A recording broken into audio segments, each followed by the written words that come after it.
Java with C++ series का ये है हमारा लेक्चर नंबर 7, जिसमें हम पढ़ने वाले हैं कॉपी कंस्ट्रक्टर इन C++। जैसा कि आपको पता ही है कि पहले हम C++ के थोड़े बहुत बेसिक्स देखेंगे, उसके बाद हम क्या पढ़ने वाले हैं, जावा पढ़ेंगे, ठीक है ना।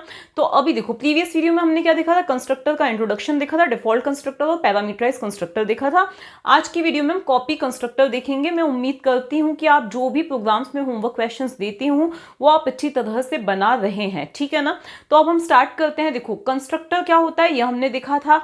क्या काम करता है कंस्ट्रक्टर, कि हम जैसे ही कोई ऑब्जेक्ट क्रिएट करते हैं, ऑब्जेक्ट मतलब कि हम क्लास का कोई वेरिएबल डिक्लेयर करते हैं, तो उसको ऑन द स्पॉट अगर हमें इनिशियलाइज करना है तो उसके लिए हम कंस्ट्रक्टर का यूज करते हैं। अगर आपने वो वीडियो नहीं देखा हो तो पहले वो वाला वीडियो देखिए, ओके।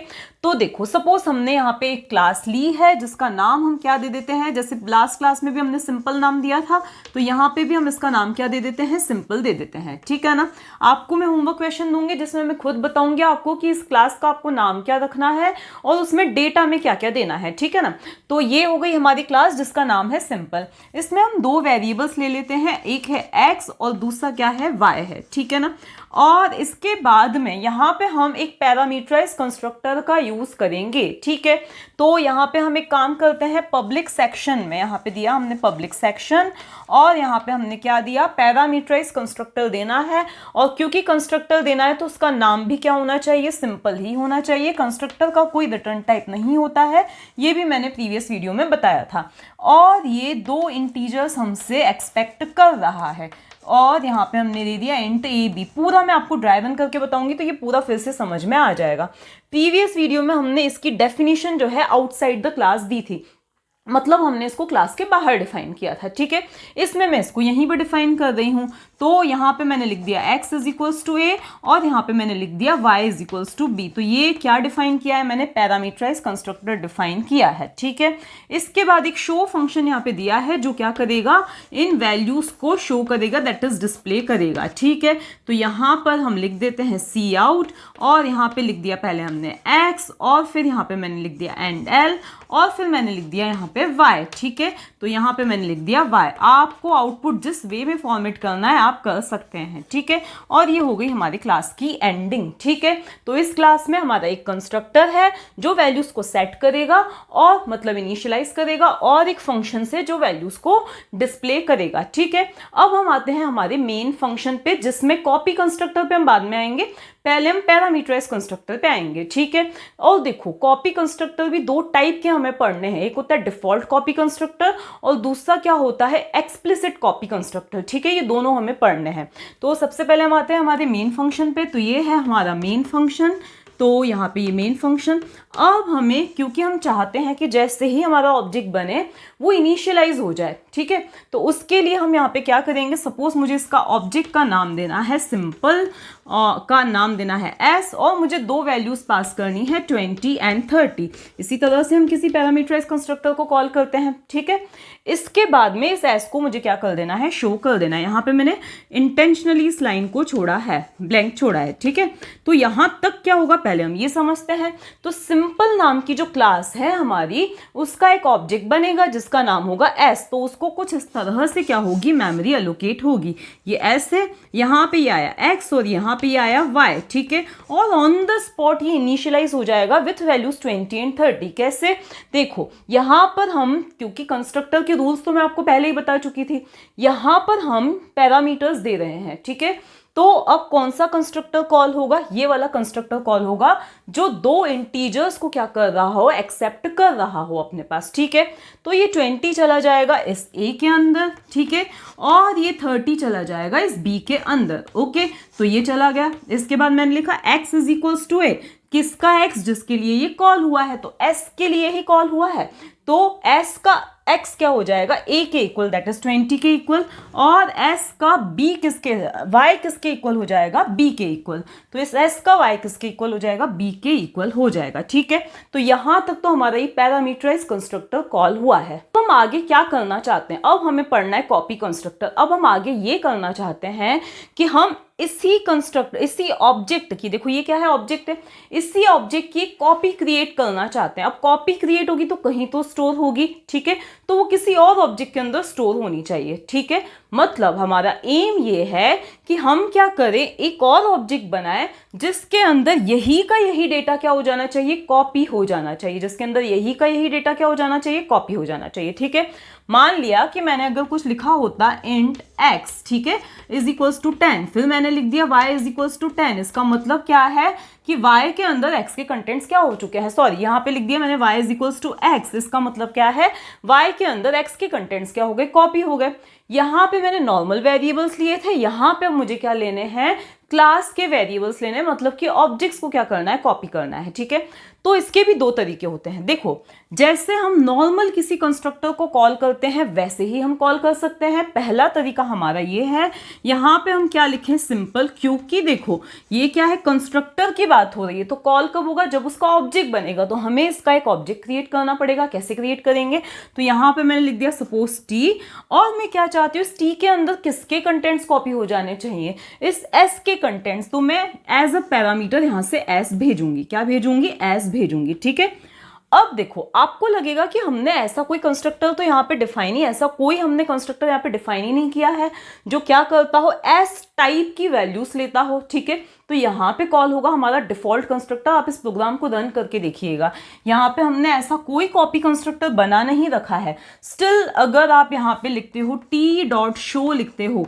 तो आप क्या नोटिस करोगे, मैं सिस्टम पे भी रन करके बताऊंगी, आप क्या नोटिस करोगे कि यहाँ पे पहले टी बना, टी के अंदर ये x और ये y आया, और देखो यहाँ पे हम बोलना चाह रहे हैं कि t के अंदर हम कॉपी करना चाह रहे हैं s के कंटेंट्स को। ठीक है, मतलब हम इस ऑब्जेक्ट में इसको कॉपी करना चाह रहे हैं, तो अपने आप ही यहाँ पे 20 एंड 30 क्या हो जाएगा, आ जाएगा। आपने यहाँ ऐसा कुछ भी नहीं बनाया, लेकिन तो भी ऐसा हो जाएगा। अब एक डिफरेंस होता है, ये एक शैलो कॉपी क्रिएट करता है, और हम जो कंस्ट्रक्टर खुद डिफाइन करते हैं वो डीप कॉपी क्रिएट करता है, वो सब हम बाद में देखेंगे। ठीक है ना, तो अब यहाँ पे देखो, अब आप s को शो करोगे तो 2030 शो होगा, t को भी शो करोगे तो 2030 ही शो होगा। इसी चीज को कॉल करने का एक और तरीका होता है। क्या तरीका होता है, आप यहाँ पे लिखा है सिंपल, जो ऑब्जेक्ट आपको क्रिएट करना है वो क्रिएट किया, इज इक्वल्स टू एस, जैसे कि हम नॉर्मली करते हैं, जैसा कि अभी अभी मैंने आपको बताया था। एक है हमारा x जिसके अंदर है 10, फिर हमने y डिक्लेयर किया और उसके अंदर लिख दिया x। तो बिल्कुल इसी तरह से हमने यहाँ पे कंस्ट्रक्टर के केस में भी लिखा है। ऐसा भी आप करते हो तो अपने आप एक डिफॉल्ट कंस्ट्रक्टर कॉल हो जाएगा, जो कि क्या करेगा, s के कंटेंट्स को t के अंदर क्या कर देगा, कॉपी कर देगा। ठीक है ना, अब अगर हम खुद एक्सप्लिसिटली क्या करना चाहते हैं, कॉपी कंस्ट्रक्टर को खुद हम डिफाइन करना चाहते हैं, तो कैसे करेंगे। ठीक है, अब आप ध्यान से देखना, क्योंकि कंस्ट्रक्टर है, देखो मैं इनसाइड द क्लास भी बताऊंगी आपको, आउटसाइड द क्लास भी बताऊंगी। ठीक है, अब देखो क्योंकि क्या है, कंस्ट्रक्टर है तो उसका नाम तो ऑब्वियसली क्या होने वाला है, मैं यहाँ पे दे देती हूँ, उसका नाम तो क्या होने वाला है, जो हमारी क्लास का नाम है वही होने वाला है। और ये मैं आपको इनसाइड द क्लास बता रही हूँ। देखो यहाँ क्लास की एंडिंग जो मैंने की थी उसको मैंने हटा दिया है, तो उसका नाम क्या होने वाला है, सिंपल ही होने वाला है। ठीक है, उसके बाद बात ये आती है कि वो क्या आर्ग्यूमेंट्स, क्योंकि उसका कोई रिटर्न टाइप तो होगा नहीं, क्या आर्ग्यूमेंट्स वो लेगा। ठीक है, तो यहाँ पर हम आर्ग्यूमेंट्स लिखने हैं। तो अब देखो, अगर वो इंटीजर लेता है तो हम क्या लिखते हैं, इंट, और फिर जो नाम देना है वो दे देते हैं। अगर वो कोई फ्लोट वैल्यू लेता है तो हम यहाँ पे फ्लोट दे देते हैं। यहाँ पर वो एक ऑब्जेक्ट ले रहा है, और वो ऑब्जेक्ट किस टाइप का है, इस टाइप का है। देखो अगर वो x लेता है, वो इंटीजर टाइप का होता है, तो हम यहाँ पे इंट x लिखते हैं। यहाँ पे एक ऑब्जेक्ट ले रहा है जो कि इस टाइप का है, किस टाइप का है, सिंपल टाइप का ऑब्जेक्ट है। ठीक है, इस क्लास का ही ऑब्जेक्ट है, तो यहाँ पे मुझे वापस क्या लिखना पड़ेगा, सिंपल ही लिखना पड़ेगा। ठीक है, इसके बाद जो आपको नाम देना है, सपोज आपने p दे दिया, वो दे दो, लेकिन यहाँ पे आपको एम्परसेंड लगाना जरूरी है। क्यों जरूरी है, ये मैं अभी आपको समझा दूंगी, क्योंकि हम क्या कर रहे हैं, इसको बाय रेफरेंस कॉल कर रहे हैं। अभी कैसे कॉल होगा पूरा मैं आपको समझाऊंगी। ठीक है ना, तो यहाँ पे m% लगाना जरूरी है, नहीं लगाएंगे तो क्या होगा वो भी मैं बता दूंगी। तो देखो ये हमने लिख लिया। इसके बाद हमें सिंपल सा ये लिखना है, x इज इक्वल्स टू, यहाँ पे आप लिखोगे p dot A, and y is equals to आप क्या लिखोगे, p डॉट b लिखोगे। बस इतना सा काम हमें करना है। तो ये हमने खुद का एक्सप्लिसिटली क्या किया है, कंस्ट्रक्टर को डिफाइन किया है। इसके बाद हमारी क्लास की क्या होगी, एंडिंग होगी। हमारा मेन फंक्शन यहाँ पे क्या हो जाएगा, स्टार्ट हो जाएगा। तो ये हमारा स्टार्ट हुआ मेन फंक्शन। अब पहले हम एक काम करते हैं, एक ऑब्जेक्ट बनाते हैं। तो ये ऑब्जेक्ट मैंने बनाया सिंपल s नाम का, जिसमें मैंने 10 एंड 20 भेजा है, जिससे ये पैरामीटराइज कंस्ट्रक्टर कॉल होगा। ये चीज मुझे बार बार बताने की जरूरत अब नहीं होनी चाहिए। ठीक है, इसके बाद बाद हम क्या करना चाहते हैं, कॉपी करना चाहते हैं। तो अब मुझे एक और ऑब्जेक्ट बनाना पड़ेगा जिसके अंदर मैं कॉपी करना चाहती हूँ, और यहाँ पे मुझे लिख देना है एस लिख देना है, ठीक है। मतलब टी ऑब्जेक्ट बनेगा जिसमें एस कॉपी होना चाहिए, ठीक है। अब होगा कैसे, तो देखो इसको हम शो बाद में करते हैं। पहले हम एक काम करते हैं, पहले इस एस को मेमोरी एलोकेट होगी, तो ये एस को मेमोरी एलोकेट हुई, ये एक्स है ये वाई है। ऑन द स्पॉट हमारे ये कंस्ट्रक्टर कॉल हुआ जिसने एक्स की वैल्यू 10 दे दी, वाई की वैल्यू 20 दे दी, ठीक है। तो ये हो गया 10 और ये हो गया 20, ठीक है। इसके बाद क्या हुआ है, तो इसके बाद एक और टी ऑब्जेक्ट क्रिएट हुआ, ठीक है। तो ये टी ऑब्जेक्ट क्रिएट हुआ, इसमें भी एक्स आया, इसमें भी वाई आया, ठीक है। इसके बाद यहां से हम एस भेज रहे हैं, क्या भेज रहे हैं, एस भेज रहे हैं। लेकिन अगर यह एम्परसेंड नहीं होता ना, तो क्या होता कि एक और कॉपी यहाँ पे, क्योंकि हम डिक्लेयर कर रहे हैं, क्या कर रहे हैं, डिक्लेयर कर रहे हैं, तो एक और कॉपी यहाँ पे पी बनता, ये एक्स हो जाता, ये वाई हो जाता, क्या हो जाता, ये एक्स हो जाता, ये वाई हो जाता, ठीक है। और फिर जो भी एस के कंटेंट्स है वो इसमें कॉपी हो जाते, किसमें, इस पी के अंदर कॉपी हो जाते, ठीक है, ऐसा होता। लेकिन यहाँ पे मैंने एम्परसेंड लगाया है, इसका मतलब क्या है, यहाँ से हम एस भेज रहे हैं, हम बता रहे हैं एस पड़ा है, ठीक है, ये क्या है, एस है, ओके। अब पी जो है वो भी इसको ही आके क्या करने लग जाएगा, पॉइंट करने लग जाएगा।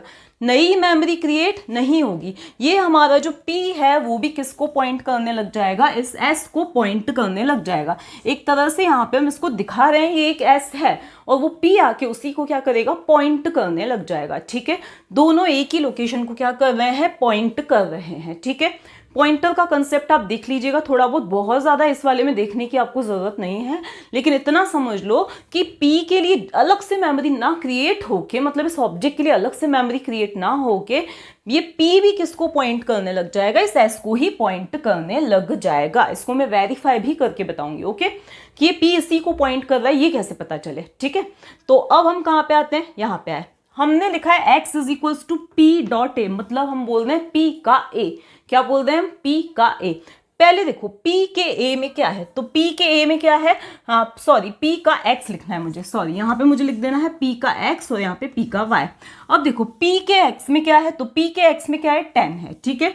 तो X में क्या आ जाएगा, 10। अब किसका X, तो देखो यहाँ पे मैंने कोई डॉट ऑपरेटर नहीं लगाया है, तो किसके X की मैं बात कर रही हूँ, जिसके लिए कॉल हुआ है।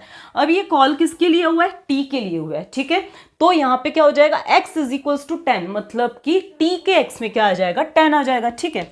फिर मैंने बोला है p का y, तो p का y मतलब कि 20, ठीक है, और y इज इक्वल्स टू 20। अब ये किसका y, तो ये है t का y, तो t के y में क्या आ जाएगा, 20 आ जाएगा, ठीक है ना। तो इस तरह से हमने क्या देखा कि वैल्यूज क्या हुई हैं, कॉपी हुई है। अब आपको लगेगा यहाँ हमने एम्परसेंड क्यों लगाया है, देखो कॉपी कंस्ट्रक्टर के केस में एम्परसेंड लगाना क्या होता है, जरूरी होता है। अगर हम नहीं लगाते हैं तो होगा क्या, इंटरनली वैसे तो एरर दे देगा, लेकिन क्यों एरर देगा उसका रीजन है। अगर हम ये नहीं लगा रहे हैं तो जैसा इन केसेस में हुआ है, ये एक अलग, जैसे कि आपने यहाँ से 10 भेजा था तो एक और कॉपी बनी है, यहाँ पे भी एक और क्या बनी है, कॉपी बनी है। क्या बनी है, इनकी कॉपीज क्रिएट हो गई है। जो भी आपने भेजा, सपोज आपने यहाँ से एक्स वाई कुछ भी भेजा, तो उनकी कॉपीज क्रिएट हो रही है, नई कॉपीज क्या हो रही है, क्रिएट हो रही है, ठीक है। अगर आप यहाँ पे एम्परसेंड नहीं लगाते हो तो ये पी सीधा इसको पॉइंट नहीं करेगा, पी सीधा इसको पॉइंट नहीं करेगा, एक और नई कॉपी बनेगी जिसमें एस के कंटेंट्स क्या हो जाएंगे, कॉपी हो जाएंगे। मतलब एक तरह से हम फिर से क्या कॉल कर रहे हैं, कॉपी कंस्ट्रक्टर ही कॉल कर रहे हैं। क्या कर रहे हैं, कॉपी कंस्ट्रक्टर, क्योंकि एक ऑब्जेक्ट को दूसरे ऑब्जेक्ट में कॉपी कौन करता है, कॉपी कंस्ट्रक्टर। वो रिकर्सिवली फिर कॉपी कंस्ट्रक्टर को क्या करेगा, कॉल करेगा, और ये प्रोसेस ही चलती जाएगी। इसीलिए क्योंकि ऑब्जेक्ट को कॉपी करना मतलब कि क्या होता है, कॉपी कंस्ट्रक्टर। तो अगर हम एम्परसेंड नहीं लगा रहे हैं, इसका मतलब क्या है, एक सेपरेट कॉपी हम बनवाना चाहते हैं, किसकी, जिसमें x और y आ जाए और इनके कंटेंट्स इसमें क्या हो जाने चाहिए, कॉपी हो जाने चाहिए, ठीक है। लेकिन क्योंकि ऑब्जेक्ट्स को कॉपी करने के लिए कॉपी कंस्ट्रक्टर यूज होता है, तो वो वापस से कॉपी कंस्ट्रक्टर को कॉल करेगा, जो हमारा डिफॉल्ट कॉपी कंस्ट्रक्टर होता है उसको, और यही प्रोसेस चलती जाएगी। इसीलिए यहाँ पे एम्परसेंड लगाना क्या होता है, जरूरी होता है, ठीक है ना। अब मैं आपको सिस्टम पे बताऊंगी कि ये इस पी ये जो है इस एस को ये पॉइंट कर रहा है, ये कैसे वेरीफाई होगा, कैसे बताऊंगी मैं आपको। सपोज मैं इसमें कोई चेंजेस करती हूँ, सपोज मैंने लिख दिया p dot X is equals to p dot X plus 1, इसका मतलब मैं क्या कर रही हूँ, p के x में कोई चेंजेस कर रही हूँ, ठीक है। तो ये जो चेंजेस हैं या ये सेस में भी रिफ्लेक्ट होंगे, आप बाहर प्रिंट करके देख सकते हो। तो ये चीज मैं आपको प्रिंट करवा के बताऊंगी। अब क्योंकि हमारा एक एस बन गया, एक टी बन गया, टी में एस कॉपी हो गया, अब हम सिंपली एस डॉट शो और टी डॉट शो ये स्टेटमेंट्स लिख के दोनों को शो करवा सकते हैं। तो आपको पता चलेगा कि ये दोनों कंस्ट्रक्टर्स क्या हैं, एक दूसरे की कॉपीज है। ठीक है, अब हम सिस्टम पे देखते हैं। अभी हमारा प्रोग्राम है, ये 2 लाइंस तो आपको पता ही है कि हमें फिक्स लिखनी है। अब हमारी क्लास लेते हैं हम। क्लास का नाम सपोज हमने वही सिंपल ही ले लिया, आप फ्रस्ट्रेट हो गए हो तो नाम चेंज कर देना। ये डेटा पार्ट में हमने ले लिया इंट ए और बी, और फिर हम यहाँ पे कंस्ट्रक्टर का यूज कर लेते हैं। ठीक है, आप चाहो तो गेट डेटा का भी यूज कर सकते हो। तो ये सिंपल, और यहाँ पे ये 2 वेरिएबल्स की हमें जरूरत है, तो ये 2 वेरिएबल्स हमने ले लिए क्योंकि हम पैरामीटराइज कंस्ट्रक्टर ले रहे हैं। A is equals to X and B is equals to Y हो गया हमारा। ठीक है, इसके बाद एक शो फंक्शन हम बनाते हैं जिससे कि हम डेटा को देख सकें। ओके, तो ये सी आउट और सबसे पहले ए और फिर हम क्या लिखेंगे बी। ठीक है, तो ये सी आउट ए इज और यहाँ पे हमने लिख दिया ए। ठीक है, इसके बाद में इसी तरह से सी आउट और फिर बी इज और फिर यहाँ पे हमने क्या लिख दिया है, बी लिख दिया है। ठीक है, तो ये तो हो गई हमारी क्लास कंप्लीट। आप चाहो तो आउटसाइड डेफिनेशन भी दे सकते हो। यहाँ पे हमने सेमीकोलन लगा दिया। इसके बाद में ये हमारा मेन फंक्शन है। मेन फंक्शन के अंदर हमें क्या करना है, सबसे पहले उस सिंपल नाम की क्लास का हम ऑब्जेक्ट बना रहे हैं और हैंड टू हैंड हम चाहते हैं कि इनिशियलाइज भी हो जाए, इसीलिए हमने यहाँ पे क्या कर दिया है, पैरामीटराइज, मतलब यहाँ पे पैरामीटर्स को हमने क्या किया है, पास किया। चाहो तो वैल्यूज यूजर से भी लेके आप पास करवा सकते हो। ठीक है ना, ये पहले मैं चीजें बताई चुकी हूँ। एस डॉट शो लिखना है ताकि यही जो वैल्यू है वो डिस्प्ले हो जाए। ठीक है, अब हम एक काम करते हैं, आप इसको रन करके देख लीजिएगा। यहाँ पे हम एंडल लगा देते हैं ताकि आउटपुट सही साथ आए।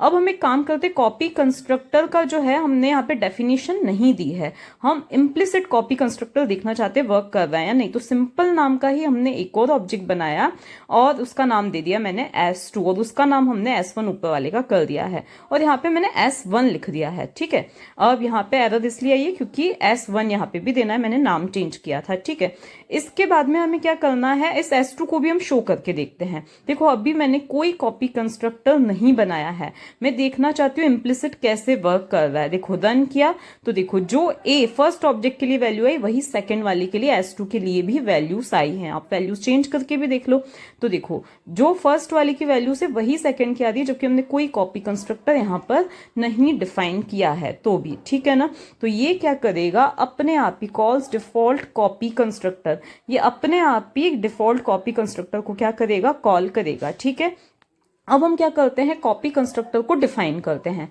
तो कैसे डिफाइन करते हैं, आपको पता ही है, नाम क्या होना चाहिए, जो क्लास का नाम है तो सिंपल ही नाम होगा। अब मैंने आपको बताया ही था बोर्ड पे कि यहाँ पे ये एक ऑब्जेक्ट एक्सेप्ट करेगा। ठीक है, तो यहाँ पे हमने लिख दिया A is equals to M dot A and B is equals to M dot B. ये बोर्ड पे मैंने आपको एक्सप्लेन कर ही दिया था, यहाँ पे एम्परसेंड क्यों लगाना है ये भी मैंने आपको बता दिया था। ठीक है, तो ये क्या है, जो मैंने एक्सप्लिसिट कॉपी कंस्ट्रक्टर है। ठीक है ना, तो अब हम इसको भी कंपाइल करते हैं और रन करते हैं। तो देखो बिल्कुल वैसा के वैसा ही हुआ। अब आपको पता कैसे चले कि हाँ भाई ये वाला ही कॉल हुआ है, इम्प्लिसिट नहीं हुआ है। तो यहाँ पे हम एक मैसेज दे देते हैं, कॉपी कॉल्ड, मतलब हमारा वाला कॉल हुआ है। ठीक है, ये यहाँ पे सेमीकोलन लगाना भूल गई थी मैं, तो यहाँ पे हमने यहाँ पे एक मैसेज दे दिया है। ठीक है, अब हम इसको दे दें तो देखो जो हमने मैसेज दिया है वो प्रिंट हुआ है, मतलब ये हमारा वाला जो कॉपी कंस्ट्रक्टर है एक्सप्लिसिट वाला है वो क्या हुआ है, कॉल हुआ है। ये इससे पता चल रहा है। ठीक है ना, एंडल वगैरह कभी मैं लगाना भूल भी जाऊं तो आप खुद लगा के देख लिया करो। ठीक है ना, तो ये हमने एंडल लगा के भी इसको रन करके देख लिया है। ठीक है, अब हम एक काम करते हैं, इस ही डेफिनेशन को देखो इसने किया क्या है, अब भी इस वाले केस में इसने क्या किया है, हमारा जो एक्सप्लिसिट कॉपी कंस्ट्रक्टर है उसको क्या किया है, कॉल किया है, इम्प्लिसिट को नहीं कॉल किया है। ठीक है, डिफॉल्ट को नहीं कॉल किया है। अब हम इसको दूसरे वे से करके देखते हैं, S2 is equals to S1 जो मैंने आपको बोर्ड पे बताया था, तो उससे भी ये बिल्कुल उसी तरह से वर्क कर रहा है। S2 is equals to S1 लिख रहे हैं तो भी ये उसी तरह से क्या कर रहा है, वर्क कर रहा है। ठीक है, अब हम एक काम करते हैं, इसी डेफिनेशन को हम बाहर देके देखते हैं।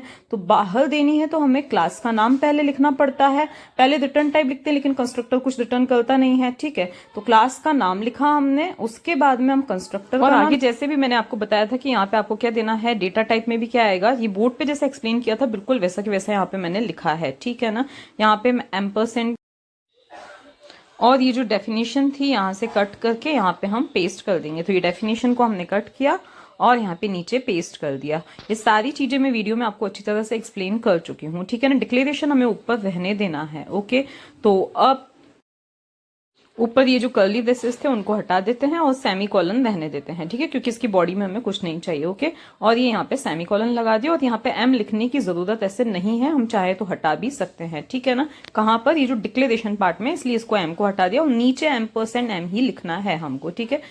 बिल्कुल वैसा ही है जैसे कि हम बाहर किसी फंक्शन को आउटसाइड डेफिनेशन देते हैं, बिल्कुल वैसा की वैसा ही हमें इसको भी करना है, ठीक है।